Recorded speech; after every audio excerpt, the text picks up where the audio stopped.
exciting for me.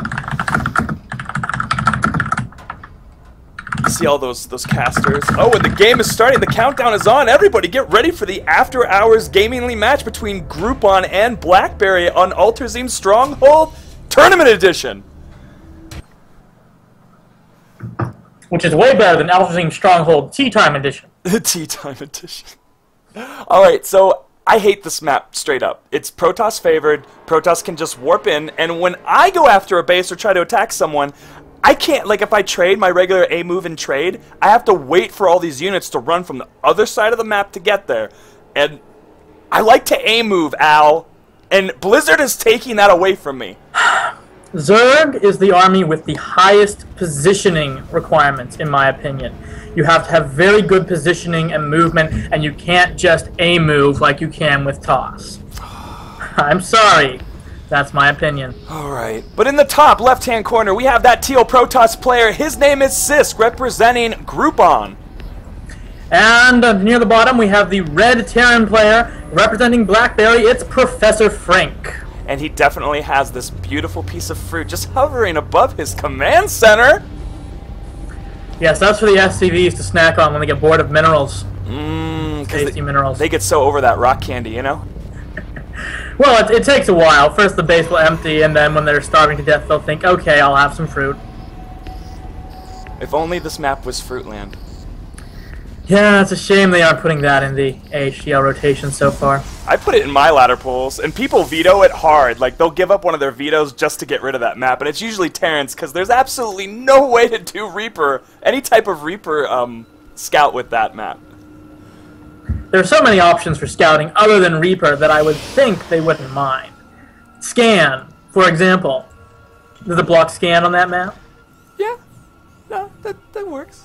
But on this map, we're having both of our players scouting at the same time. They're both going to do cross map first. It looks like. They're gonna find each other at the same time. So they're both going clockwise. No advantage there, but we're seeing a gateway opening and a barracks opening. Just pretty natural stuff right now. We'll probably see a single gas and cybercore come down in just a moment, but not really sure. I've never seen Sisk play.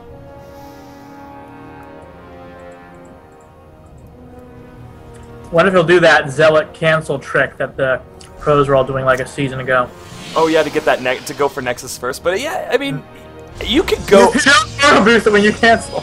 I mean, you could, really you need to get on this map. I would say you need to get a stalker out. You would need to get just a side. Like, don't even make the zealot and just make a stalker, because you're only worried about a reaper. That's all you're really worried about on this map in general. And here comes that reaper right out. I don't know. If you get too greedy, if you just have a stalker and then no wall and go for your fast nexus, one base bio play is going to rip you apart. Yeah, I still think that bio on this map, unless it's like kind of a 1-1-1 timing to get out there real quick, it won't be that effective. You'll have a mothership core out in time. You're gonna have, that stalker, if you decide to make it, is gonna stop that reaper. And is that reaper on its way out? Yes. And it might even get this probe that's heading back to the base of Sisk. Which is good, because the zealot just cleaned up the SCV, so that would be a tie on worker kills. Wow. Yeah, but first blood going to Sisk on this map. And actually, does that work right now? Oh, cool! The Control R and Control A are now working again, because they stopped working as of, in my replays as of yesterday, or when we talked, and yesterday when I was doing UNM CSL stuff. Yeah. Speaking of special replay features, in the middle of the map you'll see that After Hour Gaming League logo. Oh, that is awesome. I'm really stoked on this. This is so legit. No Cybercore, Reaper in the base. All he needs now is perfect micro, and he's won the game. That's very true. And he's gonna get one probe! And he's pulling probes!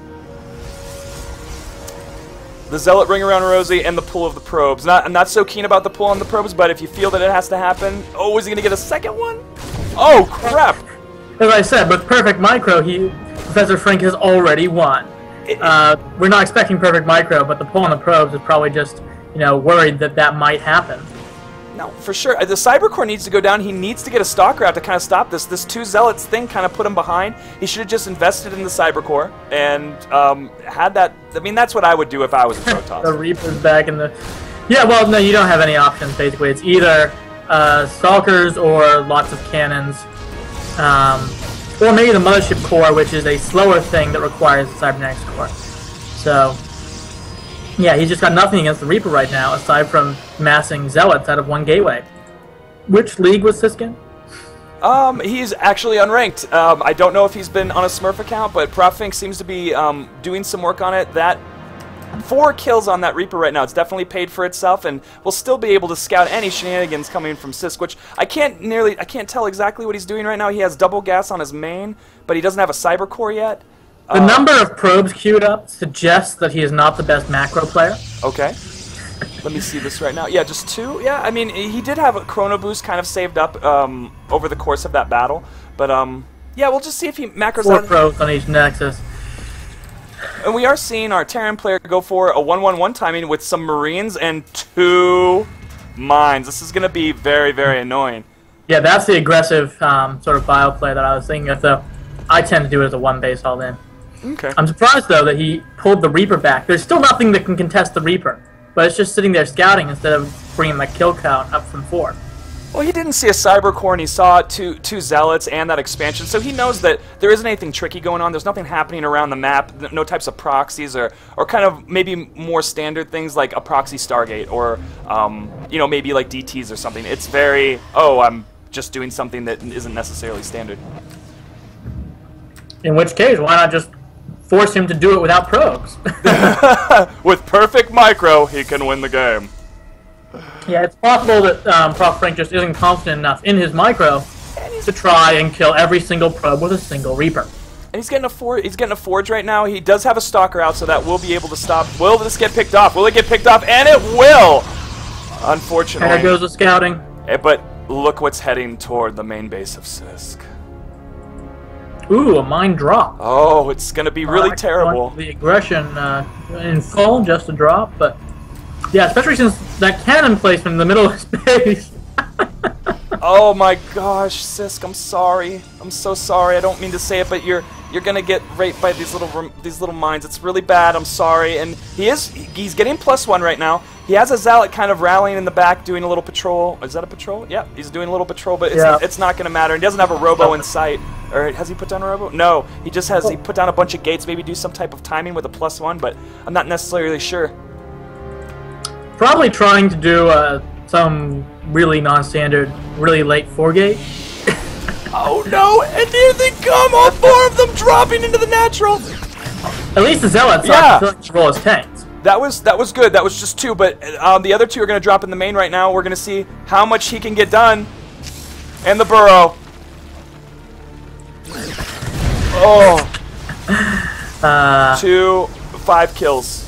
And no way to really get rid of him unless he makes cannons. And I don't know, these mines in the natural are going to reset before these cannons become operational. And they're going to get, oh my gosh. In fact, that cannon's only in range of one of them. I bet that the other one isn't even going to be detected. So we're talking those 2, maybe 1 more hit after that. Oh my gosh, you were right. There's 2 kills. 4, so like a total of 5 plus 9. So like 9 kills. Are the other ones taken out in the natural? Or they disappear? I actually don't know what happened to the ones in the main base. The medevac fled. Maybe he tried to pick them up and then lost it all. Yeah, maybe I lost that. But Proffrink has his 3rd right now. He is macroing up very awesome. Like Stimpack is just about to finish, putting down a bunch of extra barracks, getting more medevacs, and he's going to do a bio push. Where are his upgrades at right now? About to finish 1-1. Okay, awesome. He's definitely on a good footing. Did more than enough harass, and yeah, he's the. Well, he only got 10 workers, so I think he could have done more with that harass. Yeah, but still, it's enough, and I'm sure that Proffrink is feeling really confident with what he's seeing. He hasn't seen any Colossus tech. Oh wait, now Robo's going down, but pretty late Robo. A lot of cannons placed in awkward positions for defending an actual push. And this push is coming at a really good time. When he gets up there, his combat shields will be finished, his concussive shells are done. He does have stim. And he's going ahead and getting a Ghost Academy in preparation for High Templar, or maybe he's just going to nuke for fun. I don't know. I love nukes. I would love to see the nuke for fun. Yeah. But no, the Ghosts are just solid against Protoss. Yes, EMP is the necessary counter to High Templar, But it does massive damage if you hit a ball of gateway units too. And Proffrink just setting up shop in front of the base of Sisk. Combat show's about to finish in 10 seconds. I mean, and he's gonna move up the ramp. I don't think it's necessarily a good idea. He might want to bait stuff out. No, I think he agrees with you. He's just gonna sit there. He baited out on the He baited out. It just baited out so bad. But no, and then there comes the drop into the natural. Is he moving his stuff? Now he's moving his stuff over. Just reaction time, not top NA. Pulling the probe might not be necessary. No, but that was a lot. And he's going to save all these. He's going to pull them all up. No, he's going to leave them. He doesn't care. He killed all of those workers. A heartless butcher. He left his men to die. I mean, when you're a Marine, you definitely sign a disclaimer. And, you know, there's worse things that happen to you as a Marine. The 25 seconds it takes to spawn you in that barracks, I don't want to know anything about those 25 seconds. Oh, Single Forge researching upgrades is down for a moment. Yeah, a lot of upgrades coming down from our Terran player. He's sending up his latest macroed bunch of Marines. He's putting down 2 command centers. I mean, there's going to be a point in time where, I mean, his economy is already awesome, and all he has to do is get a bunch of orbital commands, expand again, like at an actual location, and then, oh, he's getting, is that ship weapon? Yeah, ship vehicle weapons, level 1. For that mothership core. And Sisk is moving across the map, but I don't know, no, he's going to get obliterated by this.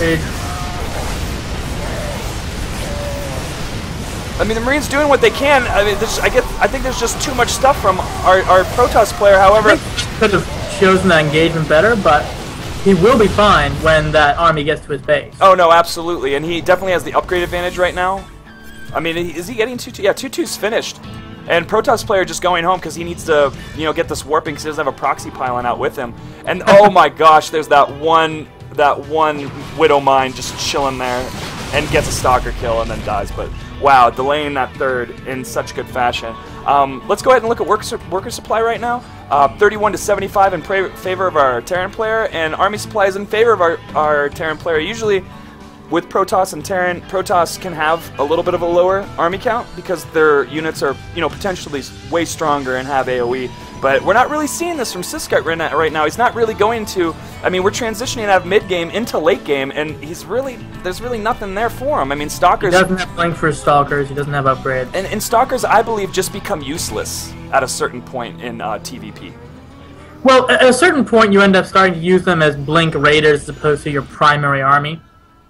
I wouldn't say useless, but yeah, they're not your main army anymore. No, for sure. And I also, with Protoss vs. Terran, it's somewhat ridiculous because you trade armies, and then as long as there's a pylon there, you warp in 12 zealots, and it's like, oh yeah, oh, but both armies kind of like, oh! Proffrink is going in, is going in for the sandwich. Or is he stopping reinforcements? But no. I don't know. The double nukes that were built make me think that he's just toying with him. He did build the nukes? There are nukes? He's got 2 nukes. Oh my god. Oh my god, if he gets a critical hit, I might have to send him a free t-shirt. Oh my gosh. This is really exciting. You don't see nukes that often. No, you don't, because it's sort of, I don't know. Sometimes I see nukes in ladder, and I just kind of like laugh, but you know, sometimes it gets me off guard. I don't notice it. It's very quick. And I don't have detection. Yeah. I mean, if I don't see a cloak banshee coming, I don't care. Well, I just suspect that the pros are good enough to check the entire map for red dots and move. On ladder, you're not going to see that. And Proffrink just stimming up and right by the force field, getting the EMP. It's an odd engagement strategy, but no, he knows it. 2 nukes called. 2 nukes called. This is so exciting. And will he just nuke his own army? Oh my gosh, that would have been sick. And GG, and Proffrink takes game 1 out of this After Hours Gaming League match between Groupon and Blackberry. Woo! Very interesting. Okay, so let's go ahead and go to the scoreboard. Let's get things official here. This was round 1, and that was team 2. Control. We have Groupon taking that first match. A Gold Terran player versus an unranked Protoss player. Just the macro won it right there. But let's go into the next match. It's going to be between Groupon player MilknCheese and Krighton from Blackberry. Let me get to those statistics. So, the map is going to be Heavy Rain. Two-player map, some decent choke areas. Definitely favors... it could favor either. I mean, there's a lot of airspace to drop in the main of different person's base. But MilknCheese has a 44% win rate versus Protoss this season, and 56% all-time. He has a 100% win rate on Heavy Rain. I think he only played it once I pulled these statistics. But Krighton's been playing. He has, I mean, it kind of sucks. He has a 27% win rate against Terran, 39 all-time. But on Heavy Rain, he does have a 55% win rate, which is good. It's more than half the time, but exactly. What can you tell me about Krighton? Well, a lot of those Heavy Rain matches were probably against me because I was getting everyone to practice with me on Heavy Rain last week. So that's PVZ. His PVZ is definitely not bad. Okay. Or PVT. Or PVZ is not bad because you played with him. Yeah, PVZ is not bad because I played with him. His PvP, a little aggressive. He did lose that last week. PVT, though, I think is maybe one of his weaker matchups, so there's a chance here. Mm-hmm. But all of the strong Terrans on our team means he's been really practicing that a lot, and things could easily have changed. That's so awesome. I'm really happy to hear that you guys have really pulled it together to have these practice sessions and understand each other's play. And you know, Blackberry does have some better players to where there's some good coaching to have there. Well, actually, we've got this really good player, a Masters League intern, who can't be on the team because he's still just an intern, but he really wanted to help us, so he's been joining us for practice and coaching. Oh, wow, that's crazy. He can beat everyone on the team. Oh, wow. Well, it's good to have that resource, and he's just an intern. You don't make that guy go get coffee. Well, they might. He's not in my office. Okay, so, yeah, Blackberry, it's 1-0 right now. Blackberry's favor. Let's see what we can do. Are the players ready? No, the map was made incorrectly, and everyone has to leave and come back in, so okay. It'll be a bit of a moment. No worries. And Heavy Rain, I'm okay with that map. I mean, as a Zerg player, I mean, it doesn't really have anything to do with this matchup, but it's a good map. I don't necessarily hate it. I think the maps I veto are Yonsu and Ultrazine. Those are my two vetoes. I'm just sick of Yonsu, just to be honest. Even though I love the guy that made it, Dreamforge. It looks so beautiful. Summer versus winter, the battle for all seasons. No, but the rush distance is so short, and I hate... You're playing Zerg, and you're complaining about short rush distance? I am when I'm going against Terran! Because their antline of Marines just comes out of nowhere. I mean, they have that timing, and then the reinforce is so quick, and they don't even just have the rally points set like in their natural, and they bring out a ball. They just let the antline come down. It's ridiculous. And if it's a Marine mine thing, and oh my gosh, I just kind of lost everything. I just can't come back from that. I'm hoping the distance helps. You know. I think that means that you're not attacking fast enough. If you can't deal with that long line of Marines after 10 minutes, then you defeat the Terran before 10 minutes. But I'm a macro player, man. I want to hold it up. I want to be able to play, like it's like a song. I want to be able to play the song and change with it as stuff happens. I don't want to make my own song and go into this ridiculous solo like in Moby Dick. I'm not into it. Well, in that case, you just need to crush his armies with such dominant victories that even that trickle means nothing. And it will make him sad. Because that's why I play this game, is to make people sad. And make myself sad more so than I make other people sad. Yeah, I play for fun. I can't really identify with you there. Yeah, it's cool. It's weird, because fun is the definition. Best served cold.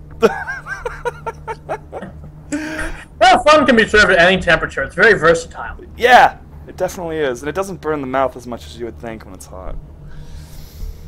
Man, I want yogurt now. I want fruit and yogurt. That was such a good convo. Well, today we have MilknCheese, so that's pretty close. That's cool, too. I'm a big fan of the Reuben. Not that I have milk with Reubens, but... I just hope MilknCheese isn't his two builds. Oh! Is that would be funny, and that's weird that I didn't get that pun, or I didn't get that in general. But yes, we are ready. I would say Krighton didn't cheese, but since the last AHGL game was a PvP where he didn't blink all in, and he lost that. He lost that. Yeah, okay. It's because it was on Frost, which is a terrible map for that. Yeah, there's only one place you can go in, and that's right at the natural, I think. Right? Yeah, so he almost made something happen, but Frost, big 4-player map, restricted blink access, and then he does a blink all in against a 2-base Immortal Stalker build. Very difficult to pull off. No, yeah, I mean, as soon as Immortal's on the field, blink Stalker's kind of negated, sort of. Especially if you can't build up those Stalkers or momentum. Well, there is got one of the Immortals. Oh, cool. No, I mean, but it's like a momentum type thing, I think, in PvP with blink Stalker against them. Like, if the other player's able to hold it and get an Immortal or two out, I feel that it's kind of over, but... A lot of the mirror matches are a momentum kind of thing. Unless you're playing Terrans who aren't bio. In which case, it's a hold on, I'll come back in half an hour sort of thing. I hate those games. But in the top position, the Blue Terran, his name is MilknCheese, and he is representing the Groupon After Hours League gaming team. And down south, we have the Red Protoss representing Blackberry. It is Krighton. A probe eating a fruit doesn't seem right. The probe is harvesting the fruit for later consumption by the Kala caste. I don't know if I agree with such preposterousness. You think that all the fruit should go to the Templar caste and let the Kala eat dirt? Yes. I mean, honestly, but I think it's like, because they're, you know, energy-based technology, that the metal doesn't even have to touch each other. Imagine berries stuck to areas where energy just have to, you know, be an aura and just make energy. That makes more sense than Protoss trying to eat it without a mouth. Oh, God. I'll go with Man, that. I missed that, too. I'm, like, terrible today. It's okay. The whole caste thing is very confusing. In the Zerg swarm, all are equal because we're one individual, as opposed to these crazy races with multiple individuals in their army. Yeah. It's good to be one of us. You know what I'm saying? We are one. And we're having them scout basically at the same time. You bump into each other on the way. Yeah, a little kiss. I mean, basically all very standard right now. Gas timing. Second pylon going in the main base. We'll see a cyber core come down, and biggest thing to remark on is that mistake with the scouting. Krighton should have gotten a hit on the SCV as he passed by, just some free damage. Oh, it would have been so cute, that little tickling kiss of electrodes. And he missed another kiss there, so he's gonna. Oh my gosh, MilknCheese is going to expand on the low ground like a boss, but he's not going to be able to get this up unless Krighton doesn't micro, which he's not. SCV. Oh, the embarrassment of not microing that. Not bad. Krighton's doing fine. I mean, he took shield damage, then he's going to run away. When the shield recharges, he can take out that SCV. He did lose his opportunity to defeat the command center, though. Or delay the command center. No, for sure. And this SCV, is it going to hang out down here? Yeah, it's going to hang out down here. And the third pylon is going, yes, in the base. So we're, and two gases coming down. Going to be some quick tech, maybe a Stargate. However, that third pylon is in the main, so there's not going to be any sort of proxy type play. Well, if it's a delayed proxy, DT sort of thing. We saw a wonderful DT expand by Twitter last week. Everyone wants to play that way now. Yeah, DT expand's good. I don't know. I don't think necessarily against Terran. I mean, I think. Well, it's primarily a versus Terran thing. For real? Well, that's where I've seen it. Oh, okay. I definitely can't see it against Zerg. We're definitely seeing these 3 racks come out without any gas whatsoever. So, I'm not necessarily. I mean, this is kind of natural. You get your 2.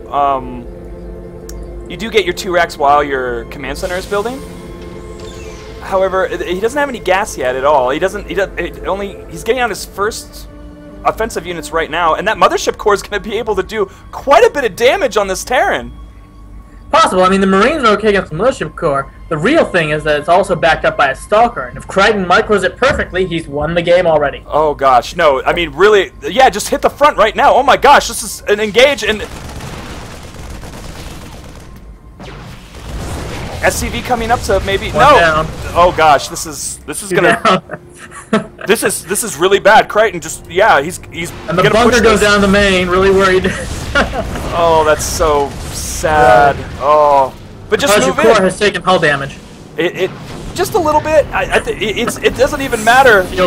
He's gonna he's lifting the command center. And can he get the bunker up in time, or is this a 1 Stalker victory? Stalker's taking damage. But he'll move back. He'll move back. He'll move back. He'll move back. He will micro. He will micro that stalker. He will not lose that stalker. It's red. The bunker gets up. He's safe from a single stalker now. It doesn't matter.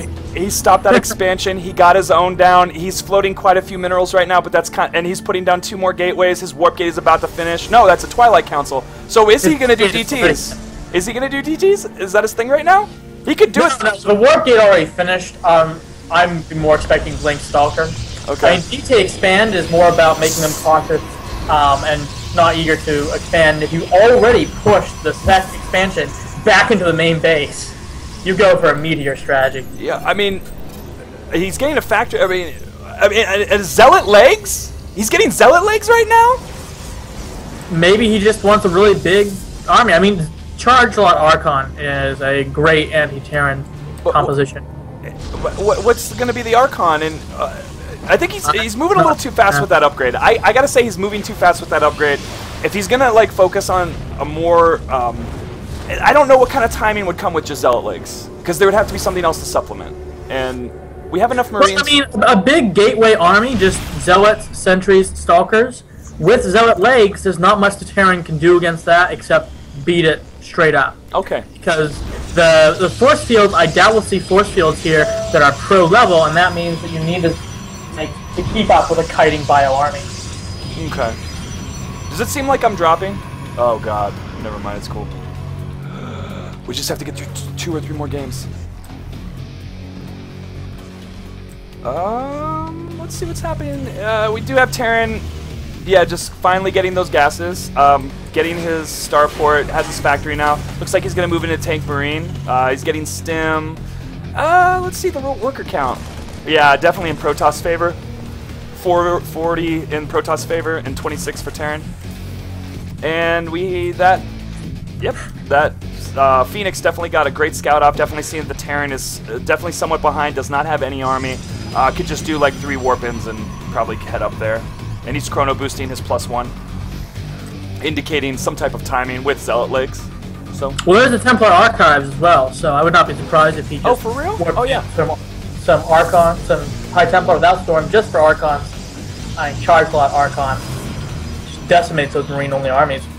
Yeah, for sure. I mean, I think it's a very early Templar Archives, but it's definitely fine. This will be a fight that will be, if it happens the way that it looks like it's unfolding. Yes, Storm. It's going to be very one-sided. Yeah. Personally, I quite like this Protoss build, skipping the normal Colossi, going straight to High Templar against Bio. The problem is, going too heavy on the Colossi, you end up just losing to Marauders. I feel that's so risky to go High Templar so early. In general, not getting that obs out early and be able to see them. I mean, he sees the size of that army, and he's probably like, oh, I don't even need Immortals. Yeah, there are alternatives to scouting. I definitely agree that it's a little risky to go straight for the Templar Archives, but if you've scouted and you've used that early pressure to get a bit of an advantage and a bit of a read on your opponent, then it should be fine.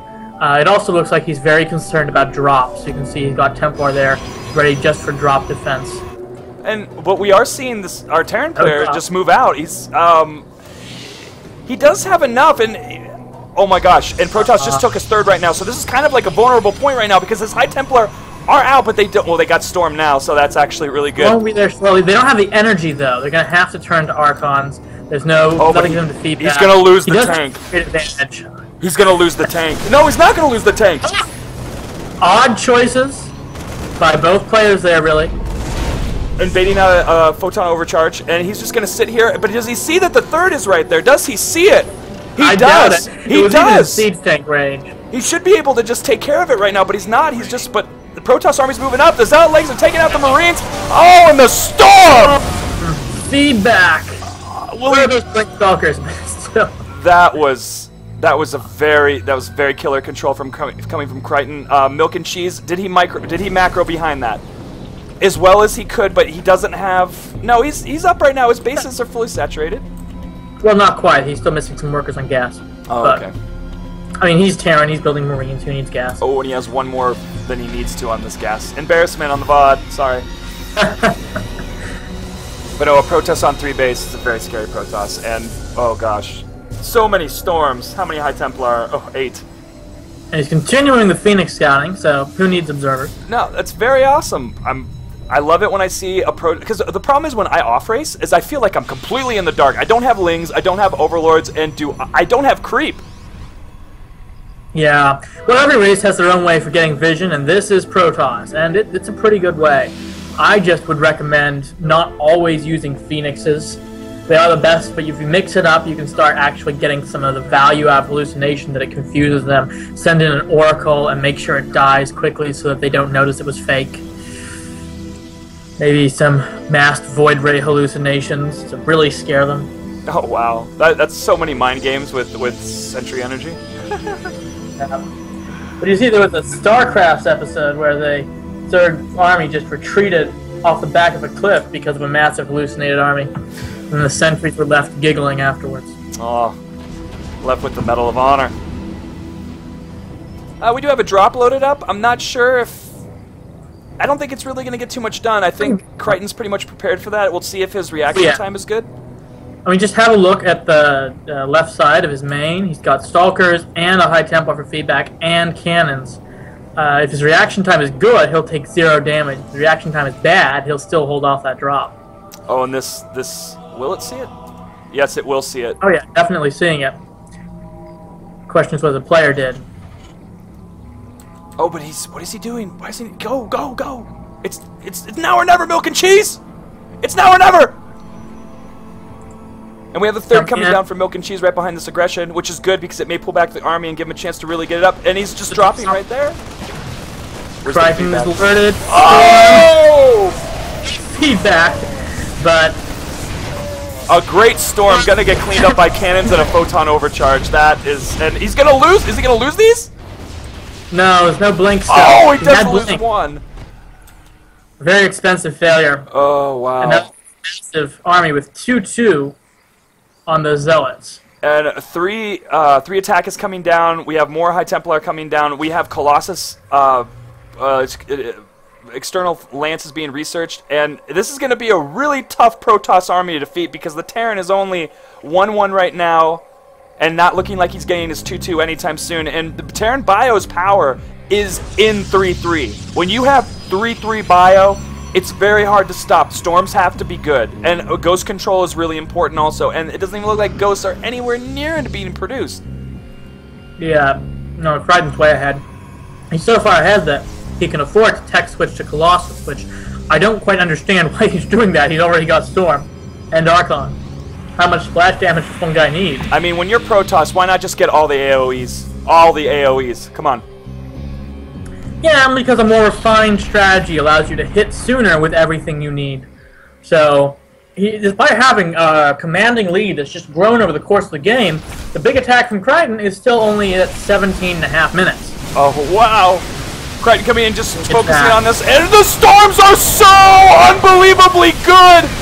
And Krighton has basically just won this game, taking out entire Bio, and the tanks are just going to fall on anyway. Oh my god, storming tanks. Yeah. And there's rolling through with the death ball. Yes, Krighton showing amazing macro in this game, getting his upgrades, being on top of his bases, and making a composition that destroyed the MilknCheese. And some pretty good scouting too. For sure, that's the best. GG, Krighton takes game number 2. And the score is 2-0 for Blackberry, so Groupon really needs to pull this last one out of the bag. Absolutely, because you are on game point right now. You are on game point. This is match point. Come on, oh yeah, Methodmissin. Everything depends on Methodmissin now. Very, very much so. The man behind some technical aspect of Groupon needs to pull his technical self together and initiate Zerg in a way that will make the Blackberry player maybe sad.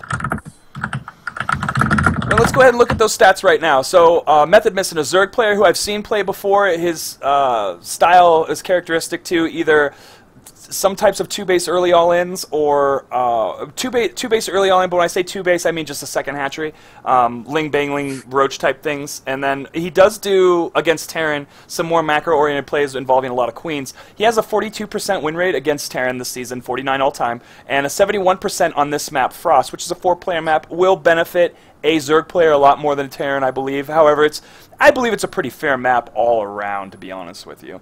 Gardner, it happens to be Blackberry's strongest player from what I've been able to see out of all of this pool of players. He has a 50%... Statistically, yes. He's our best player. 56% win rate this season against Zerg, and 57% all-time. And he is just recently got into Diamond. He's a former Masters player, earlier seasons of HOTS. And Carl is currently Silver. And Gardner has a 54% win rate on Frost this season. We'll see what Carl's going to be able to do on this 4-player map to either hinder or take out Gardner maybe early on, or maybe he might focus on a macro-heavy play using multiple queens and trying to attain some bases. I don't know. Everything riding on him, I just 6-pull. 6-pull on Frost. I mean... Oh, wait, it's Frost. No, but you can... Never mind. You can 9-pull on Frost. You just drones... I mean, this sounds weird, but you drone scout across map, and I think maybe your Overlord... I don't know. Your Overlord goes horizontal, and you drone scout across map, and then you'll know which one they're in. The problem is that there's a lot of distance, and this is versus Terran, so the 9-pull is going to hit a wall, and then get cleaned up by Marines, and it's very hard to make that all work against. That's what I mean. I was just talking about the map in general as opposed to against Terran, because I don't 9-pull against Terran. I just don't do it. Yeah, against Toss it would work. Yes, for sure. Or against Zerg. Nah, because it's so long, and even if they 15-pull, it doesn't... I feel that they can hold it. Yeah, they'd have to actually go really greedy, hatch first expansion. Way. So players be ready. Players be ready to jam.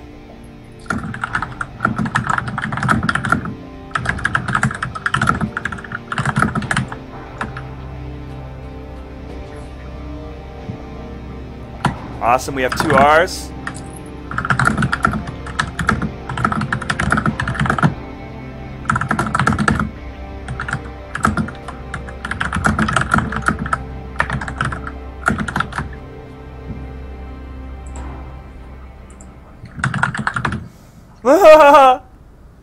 Yeah, colors. I mean, colors really have a way of determining the game, and the countdown is on, and the colors are locked. It's just a shame that we don't have a black for Blackberry. Our corporate color just isn't included. Black isn't a color, okay? Our corporate lack of color, then. That's cool. No, it's sleek. Black is sexy. But there's new blacks. That's the problem. You have to contend with, pink was the new black, and then teal replaced pink as the new black. So, and this is the advantage of having an enterprise-focused business. We need just sleek results, not this fashion chasing. Yeah, but isn't the tech industry all about fashion? Only the consumer parts, not the enterprise level. Okay. Not the elite stuff the president uses. Ooh. I'd love to see the elite stuff that Blackberry uses. I mean, there's probably like... I don't even want to think about it. But in the top left-hand corner, we have that blue Zerg player representing Team Groupon. His name is Methodmissin.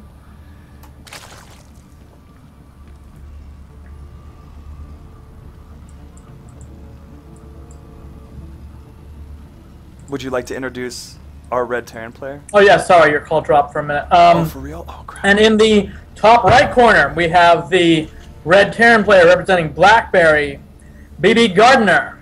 Yes! So, tell us a little bit about Gardner's play.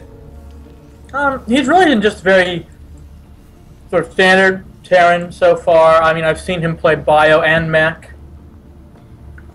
Just very solid. I haven't really seen much cheesy builds out of him. But yeah, very good and solid mechanics. He's the best player statistically because just in general he plays a solid game. I've lurked him quite extensively, and against Zerg he likes to get a Banshee out. and then move into. He does it. He gets his Hellions out, but then he gets a Banshee out without cloak. That's been his. I looked at like the past 5 of his 1v1 matches, and that's what he's been doing. And I'm very excited to see how that works out for him. Well, he might be overconfident because when he researched his opponents for this week, he researched it back when Methodmissin was still in bronze. Oh wow! So, with our commanding 2-0 league, I would not be surprised if Gardner wanted to do something funky just for the fun of it. Do something fun when you're ahead and team league match when you're ahead. Do something fun. Go straight battle cruiser. Who cares? I lost a straight battle cruiser in one of our practice. Are you kidding? It wasn't straight battle cruiser, but it was. But there was Ravens, right? Terran. No Ravens. Oh, Raven. Oh. It was Banshees and Vikings straight to battle cruisers off 2 base. We are seeing from Methodmissin that 15 hatch, that 15 pool, and 17 gas, or 16, 17 gas. He's probably, with that first 100, he's probably going to go get speed with that as opposed to getting an early lair.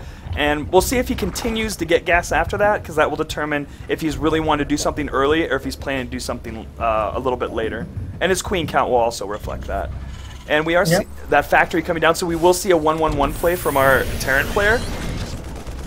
The real problem is that Overlord was sent to the wrong place. Oh no! It's actually fairly safe to send him to the opposing corner, because you'll be moving and you'll get to the corner before the Marines can get out and kill you. But don't leave it standing in the middle of the Terran base. No, that's a big faux pas, and we're going to watch Methodmissin drop his supply in just a moment, and it's going to make him very sad. First blood. He's not supply blocked yet. He appeared to have it well planned out. Yeah, he's got it going. He's got it going on. So it's really just a loss of 100 minerals, which is a lot early game. And we do see his gas going beyond 100, so I don't know where the first 100 is going to go or what he plans to do. We might see a Bangling Nest come down very shortly, but we're going to see Hellions come out in just a moment, and he's going ahead and making that CC on the high ground. Very smart move, especially against Zerg, but without going Reaper first, because if he went Reaper first, he would be able to expand on the low ground. 11 HP SCV moving across the middle of the map. Will it survive? I think so. Depends. It could get stuck at the wall. But no, we've got some Hellions out there. I think they'll be able to save it. We still have a lot of gas being taken by Methodmissin. We have 236, 240. What's he doing? He is getting more queens. A third queen. If he had solid macro mechanics, I have a feeling he wouldn't be placed in silver. It's just hard to smurf that low. Oh no, yeah, or whatever. I want to kind of get an idea about what this gas is doing, because Methodmissin, there is a method behind a lot of the things he does. I'm sure he has a plan. Yeah. But it might accumulate. He might have just forgotten to get speed. Oh, and he's getting really supply blocked right now. He's making 3 overlords. This 4 Hellion run by. I mean, there's a spine coming down. He does have an extra queen. Let's see how the micro goes. If he blocks the ramp with the queens, he could easily pull this off with minimal losses. But does he do it? No. In fact, he attacked his own hatchery, I think. Oh, no. Oh, but 2 of them getting caught and losing 1. And then the crawler's up. So, yeah, that was actually a very good defense. Yeah, he got 2 of them out. He killed 7 workers. And he can keep pushing this if he wants to. Oh, he is getting that Banshee out. What did I tell you? He loves that Banshee! Yes. So it's a good 1-2 punch. So you're defending against the Hellions run by, and then you've sort of got your queens out more forward, and then the Banshee can strike in the back, and it gets in a good deal of harassment, forcing them to kind of split up their tech to hold off a variety of things. And it's not that big an investment because you want the starport and factory anyways. Worker count is in favor of our Zerg player right now. However, our Terran player is spending really well. He's not getting cloak. He's getting his stim right now. He's held off on gas for an adequate amount of time, just getting tech up only and doing it in such style that it's a great fashion. And these Hellions are going to come up and do more hurt. Yeah, I mean, he's got a bit of a wall off and 3 queens. I'm not sure how much the Hellions will be able to do. It'll stop creep tumors, for sure. But no, he's going to try to go in the main. No, and he's going to lose 1. Yeah. Again, good defense by Methodmissin. He managed to pull that off. And the Banshee has come in. Lings without speed, though. Yeah, I think he missed. And he has so much gas right now. He has 600 gas. And where's the thing at? So 12 workers killed total. Oh. So after the Banshee pulled the Queen's out position, the Hellions were about to run in, but those Zerglings. Oh, that's a lot of lost larvae right there. At the cost of all the Zerglings, fine. And speed's about to finish, but it's too late because there isn't enough. And well, actually, there are 4 Zerglings doing some damage in Gardener's expansion. Just wasn't paying attention during the battle. I suppose. Wow! Were there any kills? No, there weren't any kills though. There was 1 kill. The splash damage from a Widow Mine got an SCV. Oh, so he didn't even get the kill. Oh, no. That's sad.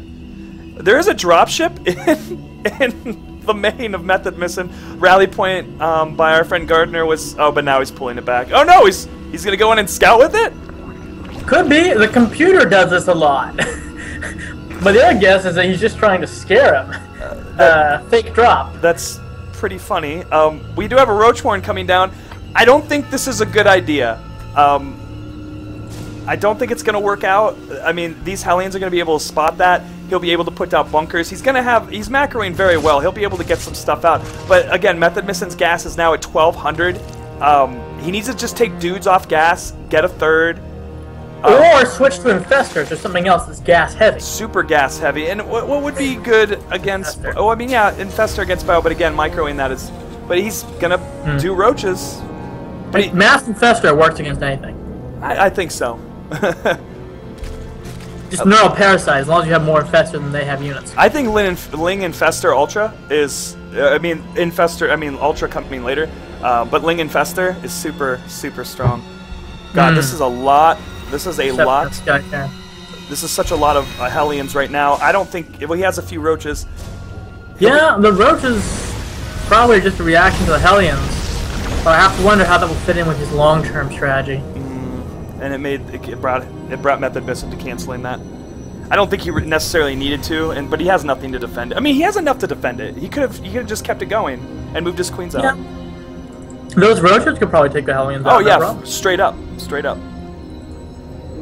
We're probably worried that if he moves them out of position, the Hellions run by the base. And we do have 2 Carapace coming down, and 1 ranged attack for our Zerg player, and our Terran player has 1 attack, and his combat shields is just about to finish. What about his... Do we have Marauders? No, he's just going to go Marine Mine in this. He's very confident. Marine Medevac Mine. Well, I don't think he's seen the roaches yet, and that's when you pull on the Marauders. So, could be a bit of a balance problem there. Good Marine Mine, though, can still handle those roaches just fine. Gonna get this Overlord. Roaches making their way up into the natural. There's plenty of mines there, but also a bit of a missed rally point, so let's see how that works out. Hit that, yes! Good mine hit. Mines versus roaches can't, I mean, it just depends. Oh, he thinks he's gonna go Muta. It's a lot of AoE damage, but it's just not enough to kill them. You need an army there too. But combine the army with the splash damage, and there you go. And the medevacs are just, with medevacs on Marines against roaches, there's just not enough DPS to take out those Marines. Actually, the roaches are much better than Zerglings at that, because it only takes a couple of shots. The roaches are usually able to kill a couple of Marines. The real problem is the upgrade advantage that Gardner has, and the just force size advantage. The roaches don't last long enough. No, absolutely. And 2 Carapace will probably finish really soon for these roaches. And we'll see if he'll be able to kind of take out this there. But I think Gardner's kind of on it, but not really. Now he's moving all his forces over there. Might be able to take out quite a few SCVs. No, just going to focus on that. Oh. And there are Marauders in the mixture now, too. Stimmed Marines, those deal so much damage. Not very good micro there from Methodmissin, keeping half of his roaches attacking a missile turret, while the rest of his army got taken down by this bio. And we have a third, basically, very established by Gardner. However, our third from our Zerg player is very behind, and also very behind in supply. Let's see the worker count. That's working. Possible the missile turret was his real target because he's building an infestation pit. If he actually does get to that mass infestor style, burrowed infested Terran drops, those can be stopped by a missile turret. Yeah, it looks like he's stopping making roaches and going into Ling Bangling. Yeah, I haven't seen much of a concerted direction from our Zerg player this game. He started with the melee attack upgrades, then range. I think he's just been very reactive with his composition instead of following a long-term plan. But Ling Bane Muta is an excellent, or Ling Bane Infestor is a great anti-marine composition. For sure.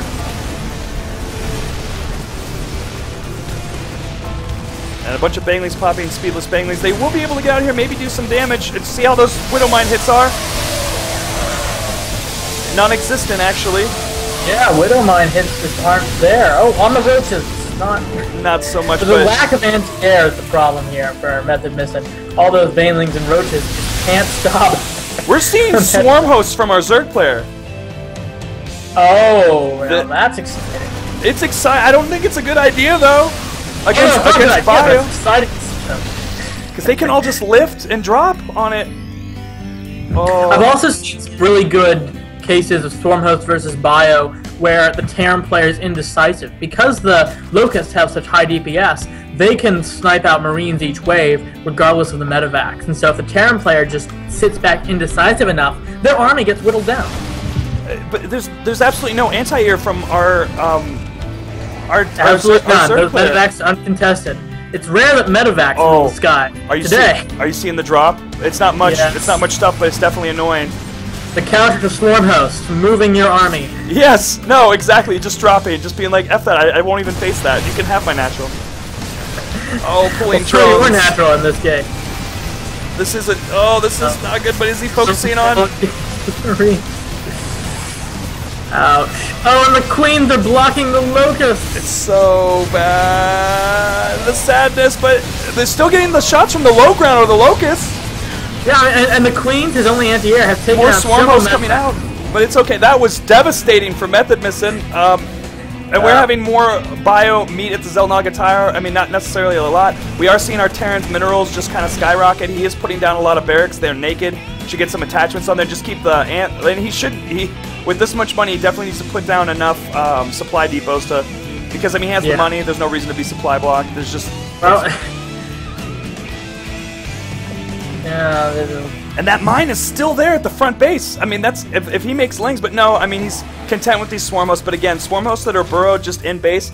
This is, I mean, look at Terran. He is just expanding.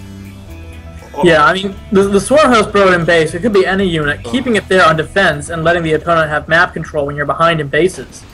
It's just not going to work. Oh my gosh, this is absolutely whatever it is. Or Groupon. We do have the 3 attack coming down for our Terran player. This is double expansion to the south. Methodmissin had an excellent idea of sending out some overlords, spreading creep on expansion spots, but not the actual ones that are being taken. Yes. Mass command center in the middle might do a planetary fortress push. Oh, and there's the super doom drop. Super doom drop. Again. Who says Zerg's the only one who can doom drop? Oh. And the Queens will go down. I definitely think this is probably GG, even with the Locusts. What are they at? But I mean, Gardner doing the smart move, just being like, I don't even need to attack that. Let me find where there are a scan, and then I'll just drop on it, which he's about to do. Oh my God! Is he not doing it? He's not gonna try. Oh, Gardner, embarrassment! You should have done it. So Gosu. I think he's wants to have his fun. Yeah, I mean, he is putting down a bunch of command centers. Probably gonna turn them into. May as well own the ground with planetaries. And that 3 attack is finished. He could just. Oh, yeah, he is. He's just chilling.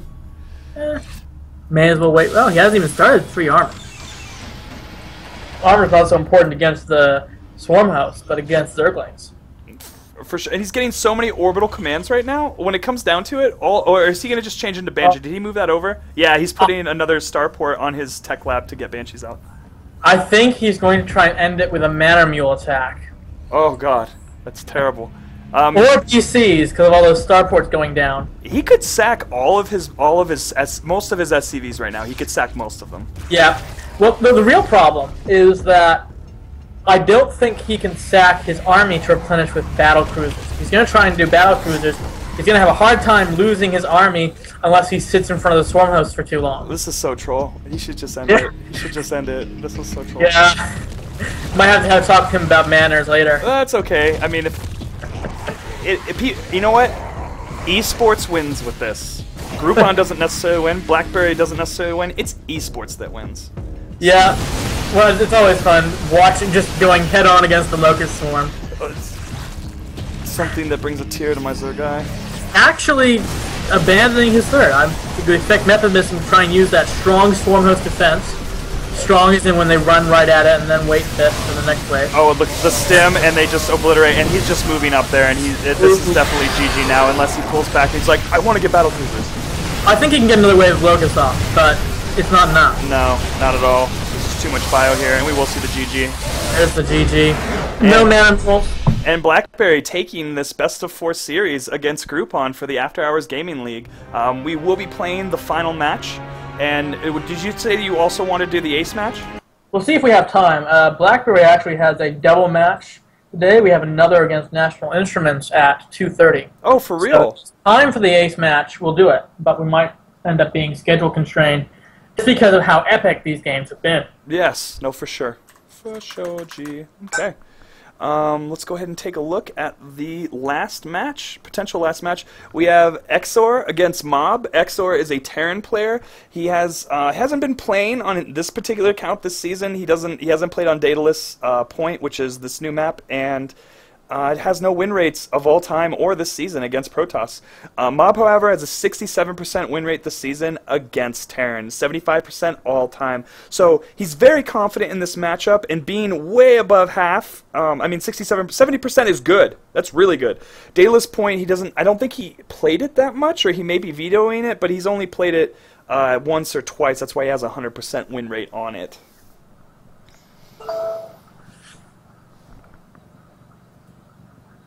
It's going to be an exciting match. We'll see what happens. Let's see what's it against. So it's a high bronze is Mob, and unranked is Exor. So it probably be on more of an even playing field as we've seen in the last couple of games. So, do you have any insider knowledge about Exor's true skill level? No, I have no clue. I don't know if he's been smurfing or not playing.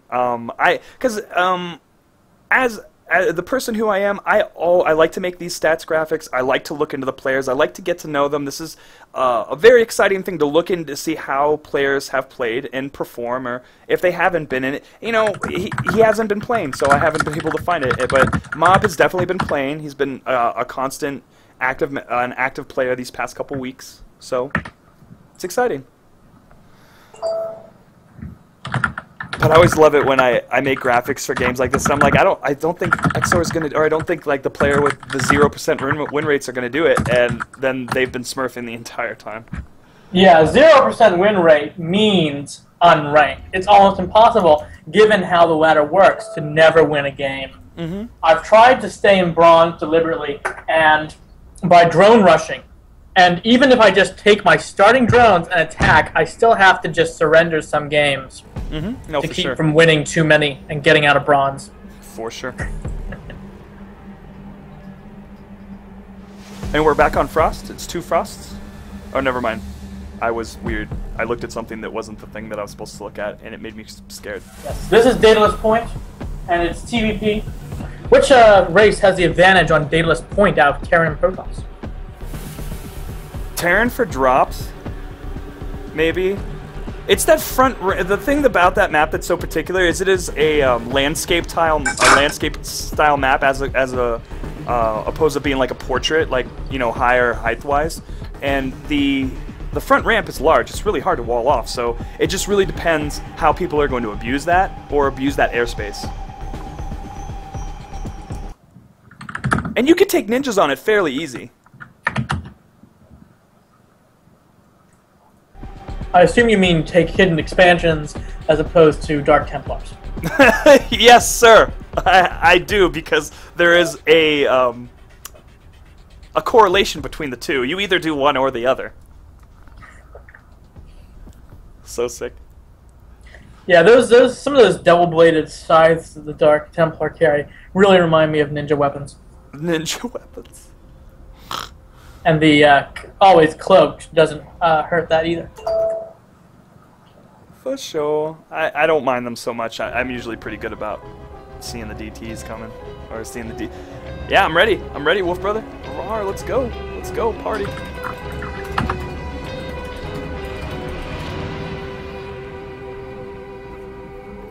Countdown is on. We're about to be jetted onto Daedalus Point. I would like to thank Red Bull and Day 9 TV for sponsoring the After Hours Gaming. I am very happy to bring games from Groupon from now till the end of the season. And Al, it's just to say, it's been great. I love broing with you, bro. Yeah, great casting with you. Yeah, so really exciting. I can't wait to see your other games for sure. And will you be doing VODs of Blackberries later? Beg your pardon? Will you be doing VODs of Blackberry's later matches to be seen? Oh on yes, YouTube? all the games with Blackberry that I'm casting, there are going to be VODs available on my Twitch channel, which is 416365416C, and then VODs on YouTube once they're actually allowed to be published, which is 1 week after the match. Awesome. And I'll go ahead and put that on my the YouTube description thing as well. And to announce our final players, I mean Blackberry's already taken it, but this final game, let's see if Groupon can bring on just one win in this best of 4. In the bottom right-hand corner, we have Exor representing Team Groupon. And up in the top left, representing Team Blackberry, it is Mob, our red Protoss. Tell me more about Mob's play, since you've seen him quite extensively in practicing. Yep, well, he's been really good with the Blink Stalker all-in. He's beaten me with it. He's quite experienced with that even on Frost and some of the bigger maps. I have seen him play some more macro styles. It's not like he can only Blink Stalker all in, but that's a build that I've seen him do best so far. And I think that has a good chance of both being that build and doing it successfully in this map and matchup, but we'll have to see what he chooses. So if your friend Mob does Blink Stalker, he's going to have a really good time with these buildings right here for the fact that they're right next to the ledge, then they can be picked off. This is something I see some Terran players do. They don't build their buildings closer to their base and from range of the low ground. Well, yeah, you have to do a very balancing act. Is that probe going to get that SCV? Not quite, but it was close. The problem is that if you don't wall, then there's a lot of early Zealot aggression that can get you, even if it's not the meta. Yes! Oh my god! Late barracks. Mob wins. All you have to do is play the rest of the game perfectly, and he's won. And Exor's not putting another SCV on it to let it finish. He is so behind right now. Ooh. Double it gas hasn't delayed a planetary fortress rush, but if he's doing that... yeah, for sure. All the way home. Alright, barracks is building again. And from our Protoss player, we are seeing a gateway cyber opening. We are seeing 2 gases coming down, indicating some type of tech. We're gonna have to see that 3rd pylon come down and see if he decides to proxy a Twilight, or so it's not. Well, it doesn't matter. He's not gonna see it anyway. But is he gonna put down the Twilight, or where's he gonna go with this? Yeah, a little too early to tell. He doesn't even have anything to clear out that SCV, unless it walks right into the mineral line. Oh, almost got the surround there. There we go. In the Battle of the Workers, Mob's micro has been unparalleled in this game. Oh my gosh, I see the remains of that SCV in the mineral line. Okay, we are seeing that 3rd pylon be proxied, just west of the base of XR. XR getting 2 racks opening, single gas, getting the double now. I'm not sure exactly what he's doing. Well, the problem with 2 racks and the reactor on one of them is that you won't be able to pump out many Marauders. So if this is actually going to be Blink Stalker, which is not, we've got the proxy Stargate going now. This is probably going to be GG. A good Oracle hit will be able to just cream all those Marines and the SCVs, and then, you know, just be a disco ball above the base for a while. The Exor's not going to be prepared for this. He doesn't have turrets. He probably will not have enough Marines to stop this. And if he even makes if Mob makes a 2nd Oracle. Oh. Oh gosh. The possibilities are endless. They certainly are. We've also got Warp Gate and another gateway, so it could be Blink Stalkers following the Oracle. Especially with the Mothership Core, and there's a great place just north of Terran Base to blink up and get behind him. If the Marines are depleted after some Oracle shenanigans. Yeah, I don't see another. I don't see a Twilight Council coming down just yet. So You're right. But he's definitely not looking to expand right now because he made a second gateway, so he's definitely going to put on aggression after this. I mean, a second pylon. What? Okay. Oh, this is crazy. And that mothership core is just chilling. He's going to try to poke in at the natural, but... It's out. Here comes the first Oracle. It's not dancing yet. But and those Marines, they almost look trapped. Is he going to attack that? No, he's going to go for the mineral line. How many is he going to be able to get? Half. 2. 3. Only 3. Only 3, not necessarily too good, but I mean he is following up with quite a few gates, and his gateway is nearly finished. So, he did run out of energy on the Oracle. Is he getting another Oracle or no? Oh yeah, he's got another Oracle. I really think he should have waited to come in with 2 Oracles. Oh, that would also mean more energy on the first one, and you could just kill all the Marines. And we're seeing Warp Gate finish just about right now, and he's going to make these into Warp Gates. 3 rack Stargate. I mean 3 Gateway Stargate. Yeah, I mean with the Oracles punching out the Marines, which is the bulk of his composition, I could see a Zealot Heavy comp just finish off the wall and then the rest of the base shortly after. Oh my gosh, yes. It's... Well, let's see if the micro holds up to the strategy. Yeah, and I'm really wondering where he's going with his air units. He's bringing everything back to his base, not usually your 3-gate build. Yeah, why is he bringing that back? Why is he bringing the mothership core back? I don't necessarily... Yeah, he's brought everything back. He wants to expand? He has the money to.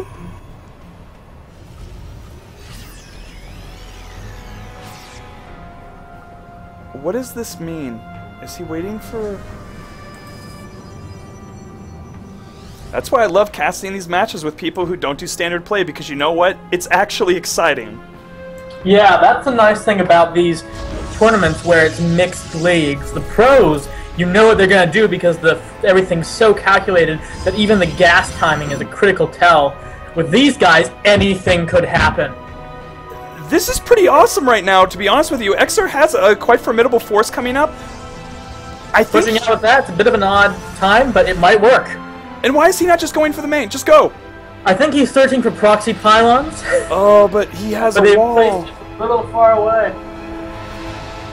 He has a wall, though. We'll see. We'll see what happens. His stim will be done maybe by the time... Yeah, by the time he gets up there. Nah, I don't know. Stim takes forever. He should wait for stim, though. He should most definitely wait for stim. Because if he has stim and there aren't good force fields... Oh, don't stop. Just keep going. He just put down that natural. He doesn't have money for warp-ins. He's getting a forge. He wants to upgrade. This is a good time to hit. You have stuff. Get up that ramp! So you've changed your mind about waiting for stim, eh? I mean, yes, I have. But no. Mob is scared. He's moving in. He's going to lose this stuff. But he just canceled it. Alright, this aggressive one-base push is actually going to delay the expansion from Mob. But he has plenty of sentries to force field with. And probably enough stalkers to the elevator. Mob has enough, but XR has not made... Oh, he's making his other command center now. So this is kind of smart from him, you know, for sure. Just getting his thing up. He could have done it on the low ground, though. But I guess there is the possibility of a warp in. We do have another pesky probe out there. I really don't like building it on the low ground. You gain so little, and you've got so much risk added onto it, that you may as well build it in your main. As a matter of course, it's safer. You've lost a few seconds, which you had to spend transferring drones anyways. Oh, this isn't good for XR. He needs to just get out of there. He doesn't need to go up the ramp, especially with that much stuff.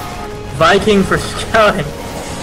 It's smart, but I just don't think there's enough. I don't think there's enough from him to really push on up. Definitely doesn't have enough, and Mob's just getting him more stalkers. He could force field. He could have tried to trap the entire army. I guess he's not being greedy. Yeah, he's just losing all this stuff. It doesn't. I mean, he picked out a pylon. I mean, what's the losses here? Mostly in favor of our protest play, to be honest. And if he loses these medevacs, that's really big. Oh, he's pulling out, but he's gonna lose. He's gonna lose. Just yet. No, he gets it all out. No, he turned around. Okay, everything's cool. And then there's some bio that's just gonna lose its life here due to a rally point. And there's more stuff moving up, but he needs to move that back. Get that third down. Nexus is going down, so despite that delay, the expansions are about the same time. And they're they're both on very even footing, which is very strange. We are having this hero marine come into the natural, though. He thinks he's going to get a lot done. He's going to scout that, the oracles are still there. Oh. Maybe he's using the oracles for the detection in case of mines, because he hasn't been using the pulsar beam much yet. Oh, but he's going to use it now to take out these marines. He has a lot of energy on that oracle right now, but yeah, it's just been sitting around all game. He's not going to lose it either, but he's going to... No, oh, so clutch. Killing... How many kills does that baby have? 5 kills. This isn't the one that got the probe kills earlier, though. Okay. That one died because it forgot to use pulsar beam in the last engagement. So our friend Mob just scouted the natural and sees almost no SCVs. Well, now sees them. He missed the SCV transfer. Oh, he's turning around right now. So close. He is turning around right now. But he's not going back to the my gosh. Oh, he's such a big opportunity. We are seeing a void ray being made out of this proxy Stargate. The point of proxying the Stargate appears to have been lost. But it's still being used and utilized as a production facility, not being forgotten and thrown away. And of course, it's invulnerable to drops, because the drops will be in the main base, and they'll never find the Stargate there. Oh my gosh. This is just so loony, Sal. This is just so loony. Yeah, it happens with the lower league heroes. That's why Bronze League Heroes is one of our favorite episodes. Favorite programs on Husky StarCraft. Thank you, Husky. Yeah. This isn't quite a Bronze League Heroes game, but there's a level of macro, and I'm assuming there's hotkeys. Hotkey usage by these players, you mean? Yeah. That's a big deal. Yeah. All right, so this is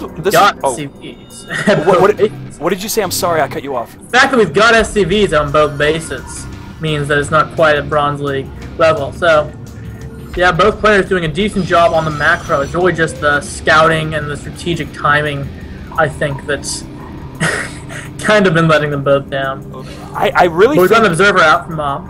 I really think that Exor is in such a great place right now. So he has enough two-base economy to support this many Marines. I mean, granted, that's a lot of reactor cores. But if he makes enough Marines, he will be able to just walk up here because there will not be High Templar. He's now getting his Robo.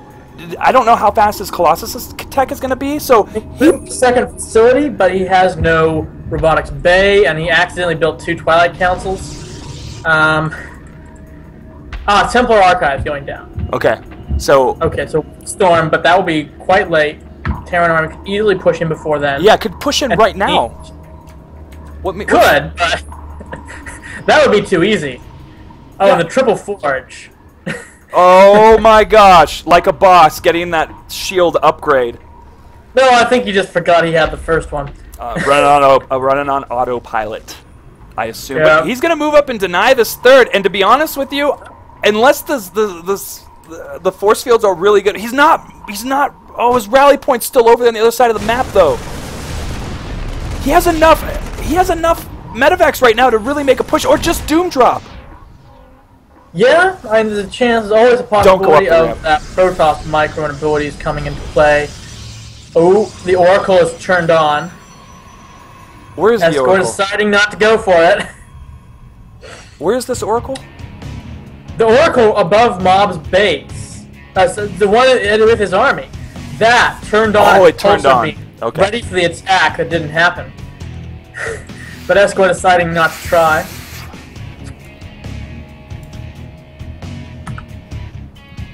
Okay, so if all of this stuff was being rallied appropriately, he would have an overwhelming amount of stuff right now to kill because he doesn't have Storm. Oh my God, it's now. Yeah, no, I think he's gonna try and just do a raid with some of the worst possible medevac paths. Oh my God, Exor, he has this one right now. Oh no, but he lost that shit. But he's coming in. How good are the force fields? Oh my gosh, he's out of the force fields. He saved most of his stuff. He saved all of his stuff! This is awesome. Move the rest of your stuff, Exor. Grab the stuff right here. Go. He could do it. All he needs is to just grab his armies and charge. There's a brief window without Storm. The window is closing. Oh my God, Storm! Storm! 10 seconds to the window being closed. Oh Okay, my Exor gosh. missed it. But it's okay, because Mob missed some really great timing with the Oracles and the Warp Gate pushes earlier, so... For sure. I foresee this being a long and balanced game. Now everything's moving out. Let's see if the spreads are good. Oh, but the... 20 minutes at 1-1. Okay, alright. Will the stim be good? Come on, stim. Oh no, he's pulling back because he sees it. Storms. He's moving up. He's going to try to just box him into a storm. Yeah. Both trying, neither engaging. That's good. He's baiting out some force fields, however. He has a lot of energy on them right now. Yeah, the force fields aren't the big problem. The storms are. What are the upgrades? We really need to bait out some storms. Upgrades are even. Upgrades are even. But these high Templar, he had such a good window, Al. Such a good window. Yeah, that was a great win timing window that he missed. I recommend a few more scans. And here we go. Force fields not quite so bad this time. We've trapped a bunch of Marines, not using the storms. Exor's just scared, but he should be right now. Oh god. And here come the storms. He should be scared. But devastating. No, it's not enough. He needs to get his reinforcements over to him. His rally points have been off like this entire mid-game. Oh personally, I don't think you should have your rally points that far forward, but you need to keep sending the reinforcement balls up. He got all the high tempo though. He did, and he has enough stuff right there to go. He can keep the momentum can keep going. Oh my gosh! Wait for Mob to warp in more tempo. That's cool too. Okay. Oh my gosh, this is so tense. So the army supply is in Terran's favor, straight up, 89 to 47. And I mean, even with storms, it's good, but he doesn't have enough storms right now. He doesn't have any high Templar, does he? He's getting Colossus tech. I definitely agree that we have the advantage of the Terran player. If he uses it, he has enough army to defend while doing multi-pronged drops. He could just charge right up before these Templar get their storm energy before the Colossi. The Terran player has a lot of options to win this. Let's see which one he picks. Oh, and his hotkey doesn't have... Oh no, his hotkey was wrong. He's really... Oh, this is good. He might be able to do it. How many storms are there? Like, not even one? He has to wait how many more seconds? It's a few seconds, so, like, 5 seconds before storm. Dude, hit it right now. Stim, go! What are you... No, he's a critical. And storms are here. And he has an upgrade advantage right now, too. Very temporary, though. Those other upgrades are coming in. Yeah, they're coming in very quickly. More Stalkers being warped in. A fourth being taken by our Protoss player. Yep. He has to be careful not to lose the macro game here. I don't see another CC from our Terran player. Terran can just end it! Or could just end it, but let's see how it goes right now. But they're spread out enough right now!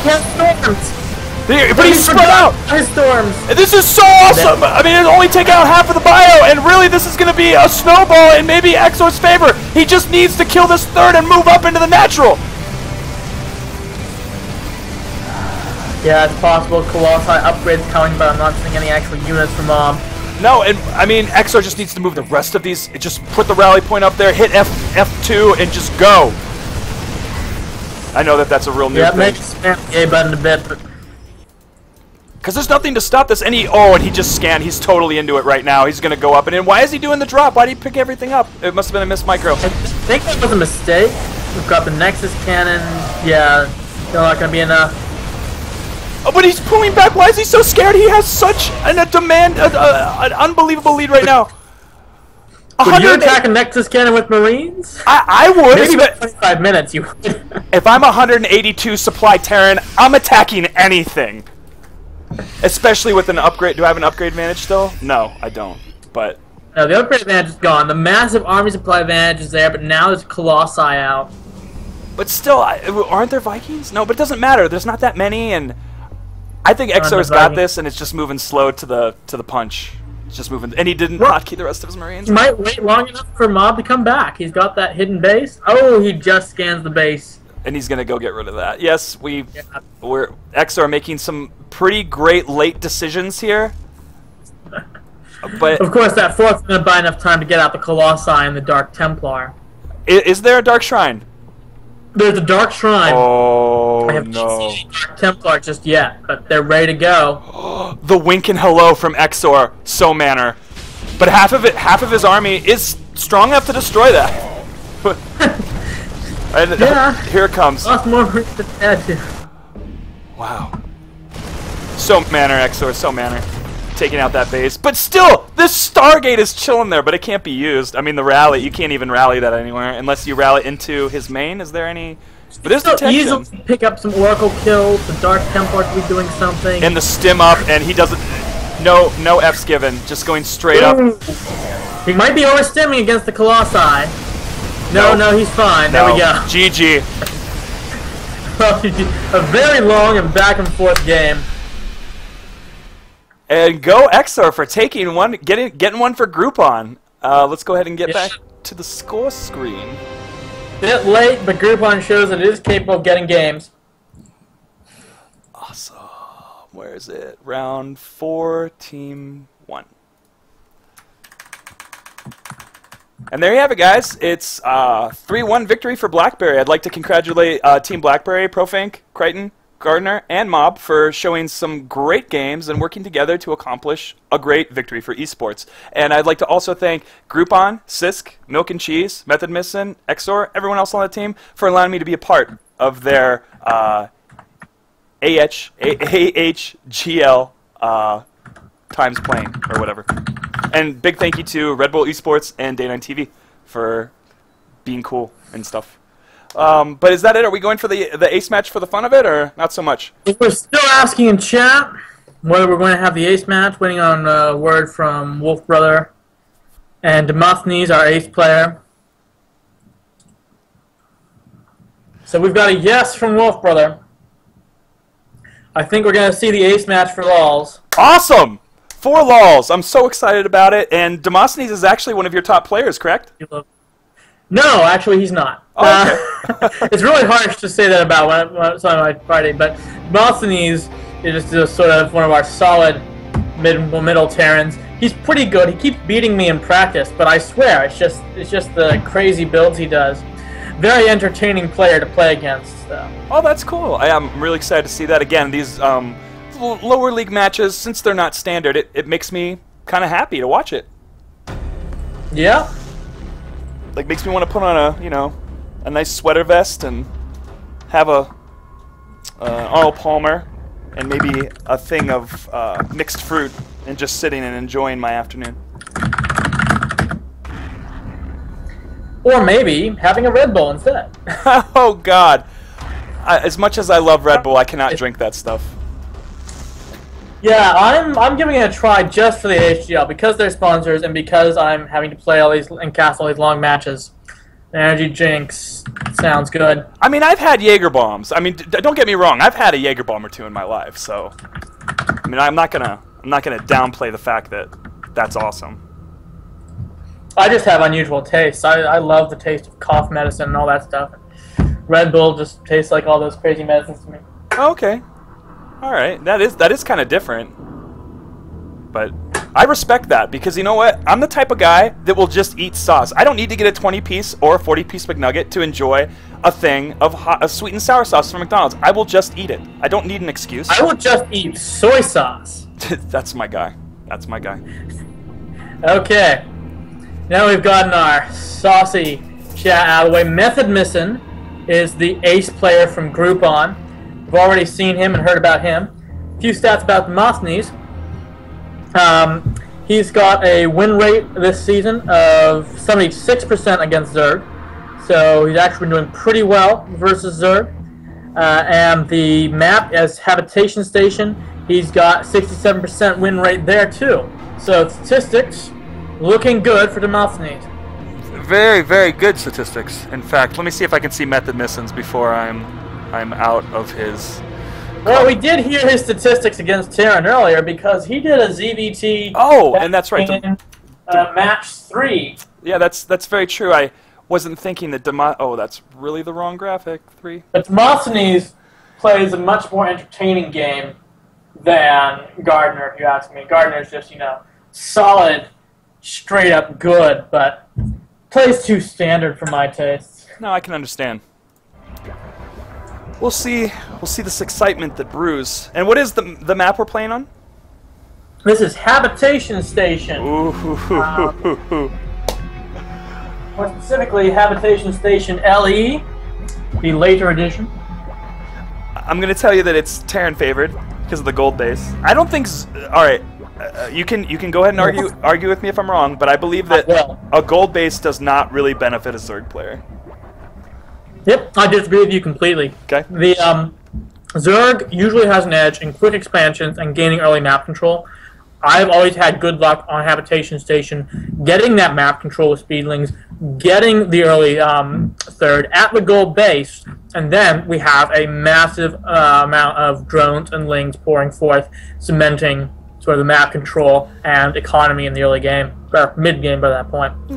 I can definitely agree with that. However, I believe it benefits a Terran so much faster, and once they have a lot of Marines, and if they just continue to go Marine mine, that's mineral dump stuff. So it all affects that. With Zerg, you really need to get gas to get out those mutas, to get out whatever. That's geysers at the gold base too, you know.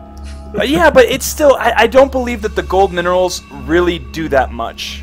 I mean, you're not gonna. I mean, you could make a crap load of lings, like a stream of them, and have like a timing, but it doesn't give Zerg the same type of strong timings as a Terran player gets from that gold base. I would agree that it doesn't fit into your timings nearly as well as Zerg, but it's still very easy to use, and it's easier to get and secure as Zerg. The path to the gold is very exposed, and so you can't really make a quick and easy defensive line like Terran wants if you reach out to the gold base as your third. Okay. Okay. Yeah.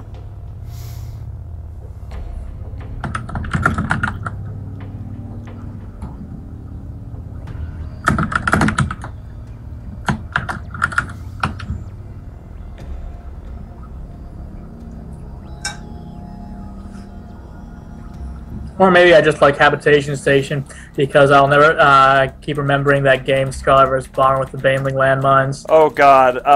Game of the year last year. We played. The UNMCSL team, whom I'm affiliated with, had a team league show match against George Washington University, and they ended up actually going to the Red Bull Battlegrounds and saw that. And the way that it was described to me, by that, like the energy in there, I wish I was there. That was one of the what do you call it? One of the defining moments. Defining moments. Just pandemonium for esports, like the meat and potatoes of esports pandemonium. There you go. Yeah, no, I mean I've just seen everyone cast it for that game, but it was an awesome game to watch. And the only drawback is that Baneling landmines are now standard, so everyone knows I've got them. Yeah, but I believe that that definitely made it so people thought about them more. But I've always integrated them into my play. Same, but no one scans until yeah, it's so dumb, and we know we don't put Baneling landmines in creep. I mean, we just know that what's gonna happen to that. So, but it's so dumb how they right after they leave their base, it's like scan. It's so dumb. Hey there, wait. True too, it's this new meta that still benefits us. In that top left-hand corner, we have that blue Zerg going in for a second time. His name is Methodmissin, representing Team Groupon. And up in the top right-hand corner, we have a red Terran representing Team Blackberry. New contender is Demostenese. Ooh, named after the Greek philosopher, yes? Famous Greek orator, I believe. What is an orator? An orator is someone who speaks like us. So the Greek orators didn't have StarCraft matches to talk about, so they just talked about politics and stuff. But fortunately, the Greek populace had nothing better to do, so they'd be standing in the forums, listening to these public speakers denounce whatever evils of the day were in vogue. In vogue evils of the time. So awesome. The in vogue evils of this time are from our Zerg player, and he decided to do a very early pool. Which isn't necessarily a good thing against this Terran, and the Terran's going to see it, or he's going to see the Lings at least with the scouting SCV. But this might be kind of good. Alright, so he's not getting gas, so this isn't going to be too much commit. He's probably just going to make these 6 Lings and do whatever he can with them to kind of slow down. Oh, but we have this pesky... I don't know. If it's an early 6-ling aggression, I have a big favor for 10 pool. Instead of, what was that, 8 pool? It was, yeah, I didn't really catch it, but it was definitely before 10. Yeah. I mean, economic 8 pool can work if the Terran doesn't wall off, or their wall off has failed, but looks like that wall off. I'm happy with that wall off. No, yeah, the wall off's fine. Yeah, he stopped building. No, yeah, he's good. We'll get this SCV, however, whatever small amount of aggression has just completely diminished for Methodmissin, but he is droning now, for sure. Yeah. So it's not all in. He's not guaranteed to lose now. And we are seeing a 1-1-1 play, or it looks like we're getting a factory. So, and that tech lab. Ooh, that's a very No, did he cancel it? No, there goes the he core. accidentally stopped. I personally think that's very aggressive going for the reactor so quickly. Your barracks is not producing for 60 seconds, and that's one Marine who has to hold off the 6 pool. It can be done by SCV support, but I would just want more Marines. Yeah, no, that is good. I think he could probably just maybe kill him with this, unless there's enough queens that pop out in time to stop these Hellions. Good point. Good point. The Hellions that look like they come coming could be Widow Mines, though. I definitely think it's going to be Hellions. I'll bet you $3. No bet. Oh, come on, man. Yeah, well, I just like how in this one there's options other than it's going to be Hellions, but it's still by far the most common choice. They're very good, especially against lower league. Yeah, there you go, Hellions. Against the lower league, lower league people, I believe, Hellions are very strong because it's hard to micro against them and hard to make enough of whatever it is that will stop it. Because you have to have an adequate queen count, which the queen count right now is at 1, gonna be 2. It doesn't look like he's getting a 3rd queen, or just enough speedless lings to kind of hold it off with the queens. It's a delicate balance, but once you get it, you're able to drone and. You know, if he wants to suicide Hellions, it's like whatever. Usually, the Zerg player will have roaches or speedlings by the time the Hellions hit. The problem is the delay from the 8 pool here is really putting him in a bad position. That, and did you see what's going to be followed up by these Hellions? Oh, Banshee. Maybe Demostenese has been playing with Gardener too much. A little bit. And these lings will be... Very similar to Gardener's opening. Toasty. Yeah. But will he be able to stop it? He's putting down a spine crawler right now, and what sucks is spine crawlers, if you panic put them down, they're never done in time. But maybe yeah, you definitely need to know in advance. Exactly. Same with the spores that are not coming up yet. He wasn't able. He does have an overload over there, and he will lose these drones. Oh. And go up, and will he... He's keeping him alive! Yeah, he is keeping him alive. It's very good, but he's not in the main base where all the drones are, and that queen count has risen. He's up trying there. To go by. He's trying to go by, and he can't. There's the creep. Oh gosh, this is terrible. And he's pulling them in a line. Oh, but it's burn, baby, burn. They're still in a line. Oh, will he be able to get this? He's got so many. How many was that? 15 workers killed. And where's that Banshee? Banshee? And those aren't going to stop the upcoming Banshee. But it doesn't. A second Banshee being made. Cloak was not researched. Or am I wrong? No, this is looking exactly like Gardener's build, but somehow it's been more effective. It certainly has. Oh my gosh. And these lings will not see it. He has a lot of. Is the speed almost done? Is that what's happening? Yeah, it's about done. Will he? It's almost done. That wall is down. There's actually a chance for the speedling run by to do something. If he can surround these Hellions, it'll be really good. And will he get the surround? He is getting the surround on the Hellions! Muscle needs to raise that wall and cancel those buildings. And he should be okay while the Banshee finishes off. Oh, no. The spore was up in time this time. The Banshee was throttled away. There will be spore crawlers in time. There are 2 queens over in the main. That was canceled. Wall's up, though. And Banshee's out. Stop Banshee. I think Demostenese has stabilized quickly while maintaining his advantage, but... There's not much of an advantage anymore. The worker supplies are nearly even. Yeah, but Demostenese has the tech, and the air gives him map control, so he uses that. But he also has 1 extra SCV on an extra gas. He's not being optimal. Ow. Yeah, well, everyone makes mistakes. And he's going mech, but he doesn't have enough... he shouldn't be putting these down yet. Yeah, 3 factory off 1 base. Not good. We'll see what Methodmissin wants to do. I mean, he's even right now, but he just needs to focus on he needs to get his stuff off gas, just straight up. Take everything out of gas. He needs minerals. You know, I worry that both players that knew about our deadline, we've got another game coming up against National Instruments in 10 minutes. They both went for aggressive openings and neither really worked, leading us to a slow catch-up game. Which is exciting. We do have this push at the front. Queens are going to be able to clean it up fairly convincingly. There is no cloak on these Banshees. Down the Queens, I think he might be able to take it. Wow, he does. Yeah, he does have. No, he's going to lose 1. Stay away from the crawlers. Oh no, great micro. Taking too much damage. Yeah, great micro by Methodmissin there. When they're out alive, without cloak, it doesn't mean too much. Oh, has cloak been researched?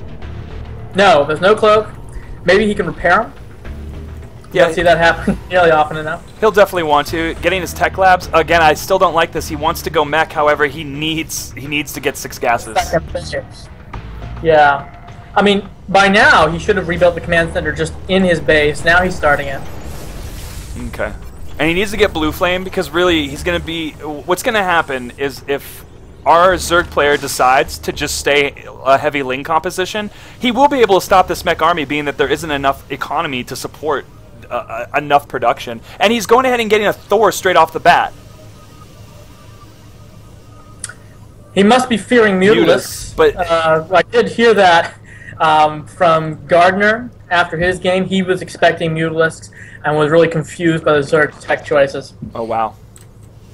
Again, Demostenese might have been lulled into a false sense of security here. Ooh. And we are seeing a Roach Warren come down. Twice as many drones. Methodmissin is really rocketing ahead here. He's definitely going in a direction that's just really good. I mean, this is a natural thing that he does. He gets comfortable with roaches, and it is a mech counter, especially when there's a low number of tanks. Yeah, the roaches do great against the Hellions and Hellbats. Okay against Thors, and the tank's the real problem, but I just don't think he'll have enough if those tanks keep rolling out, because even those slow few tanks, that can stop the roach army. Oh my gosh, there was a little skirmish in the front of the base of our friend Demostenese. This Widowmine took out a bunch of Lings and was basically almost able to take out all the Hellions there. It was, woo, it was crazy. 5 hit points left in the last Hellion. Will it be repaired? That's splash damage. I don't know which side the Widowmines are on, really. It's true. They usually fight for me, to be honest with you. Yeah. Then again, I also have these hilarious misplays when I try and bait Widowmine splash damage onto the opponent and end up just losing my troops. Macrach coming down at a certain time when these Banshees are coming in without cloak. They will get... they one-shot. Yep. At least they were repaired. Oh, he's going to hit the back buildings. It's one of the problems with building your buildings behind the mineral line. He's not going to do it, but... No. That positioning of the buildings would allow Banshees to snipe it. They'd be safe from Queens. I don't necessarily like how Methodmissin has pulled all of his Queens. He needs to get his production really ramped up, because really he has enough economy to just destroy Demostenese right now. Yep, but if he waits, lets Demostenese get up that second base, those extra tanks, he could end up falling behind. That's very true. With roaches, there is sort of a window, especially when they're unupgraded, and it doesn't look like he's focusing on upgrades. And our Terran player, I think he has +1 attack on his mech. Yes, he does. Yeah. He's working on his armor right now, which does transfer over to ship plating as well if he decides to go mass air. Well, even if he doesn't go mass air, you always want to have a few air units for support as Terran army, and that's really what the combined upgrades help with. Your support units are much more effective. Absolutely. Medevacs for the Hellbat drops, Vikings to spot for the tanks, and then Banshees just to annoy the crap out of your opponent. We have 17 Roaches, 4 tanks, 2 Hellbats, 1 Hellion, 1 Banshee, and 2 Thors. And our Zerg player is in... and a Banshee in the third base. Yeah. Oh, no.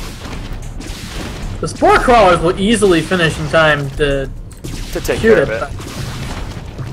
He did get several drone kills before that, and similar to the game with Sisk, he had a window of opportunity there where he had enough roaches, he had a big enough army, he could have just hit the front and won, but without scouting and without that pro game sense, Demostenese now has enough of a defense. He can hold off those roaches.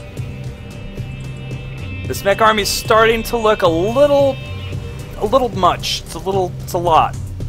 And these roaches, where are these roaches going? Where are they? On defense, I can totally see Demostenese holding off the massive attack here. I think they're trying to scout for those ninja expansions, but of course you can't see ninja expansions. With good overlord placement, that can definitely be done. I mean, again, it's one of those things where you may have a little bit of, you have somewhat of a lead in the game, and you're just kind of throwing it away by just wasting time or really not getting that upper tech. Letting your opponent catch up. For sure. Give them time. The real interesting thing here is that with the army moving out, those roaches could. This is the absolutely. roaches, I think, are an attack order back towards. Move back towards this side of the map. He's gonna have to. He's gonna have to stop this. But if he can get next to those tanks before they siege, it could be a really great situation for a And if he comes in from the right angle, so the Hellbats can't run interference with the tanks. And it looks like that's exactly what's gonna happen. Time, anyways. But he doesn't have speed with his roaches. Oh, he's losing everything. That's out of position. Still only gets one tank. Swarm host. But not enough to stop anything, and I think that Methodmissin, he missed his win opportunity here. Certainly did. He could start moving up. He's got the swarm host. Without a Techer, he's going to be spurring a lot of scans to see those, but he can afford it. And we have 15 roaches coming out. I don't think he's going to get any economic damage done, to be honest. Because I think these roaches will be able to take if the majority of the tanks weren't unsieged, and if the Thoras weren't too far ahead, those 15 roaches would be easily dealt with. Oh, but they're going right into the choke between 5 to 6 tanks. The drones are pulled. Oh. Get a tank. Great positioning from Demostenese. Yes! The drones win. Lost like 10 drones for one tank. Oh, but all he really had to do was put roaches on the high ground and just snipe those 2 tanks on the southmost position of this ramp. Yeah, and another mistake, Demostenese doesn't have the for prepared. Should have some SCVs up there. Pulling more drones, and it's just going to get eaten up by those siege tanks. We do have about, I guess, 16 or 17 roaches coming out. They will clean up these tanks on the bottom. I'm not sure if it's going to clean up the stuff in the main. And GG from Methodmissin, and Blackberry takes this ace match. Or optional game 5. Yep. So that does round it out as a 4-1 for the day. Very Groupon actually managed to pull it in. Had some very close games. Much better than the 3-0 that we'll have to report. Yes, but very much awesome times, and I have to thank you very much, Asal, for joining me today and just being really nice, and your team being very nice and good sports. And I hope thanks for having me. sometime, excellent team. Yeah, and we'll cast sometime again in the future, most likely. Great. Well, I'll see you later. We've got to rush over to our game match against National Instruments, which is just starting now. GLHF, and have a great afternoon. You too.